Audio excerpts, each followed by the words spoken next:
آپ کہیں پر بھی کسی نواب کے یہاں جائیں گے، کسی سردار کے بیٹھک میں جائیں گے، دنیا کے کسی بھی جو نا بڑے آدمی کے گھر میں چلے جائیں گے تو وہاں پر یہ کرسی خاص ہے نواب کے لیے، یہ کرسی خاص ہے اس کے فلاں مشیر کے لیے، یہ خاص ہے فلاں مشر کے لیے، یہ خاص ہے فلاں ملک کے لیے، یہ خاص نواب کے لیے۔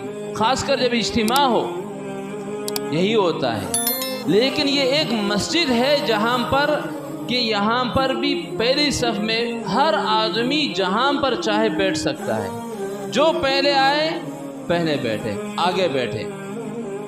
اور سب سے زیادہ افضل ترین جگہ اللہ رب العزت کے نزدیک اس مسجد میں کون سی جگہ ہے؟ یہ امام صاحب کے پیچھے، پھر دائیں طرف، پھر بائیں طرف، پھر دائیں طرف، پھر بائیں طرف، اس طرح پہلی صف۔ یہ سب سے افضل ترین جگہ ہے اللہ کے یہاں، مسجد کے اندر بھی۔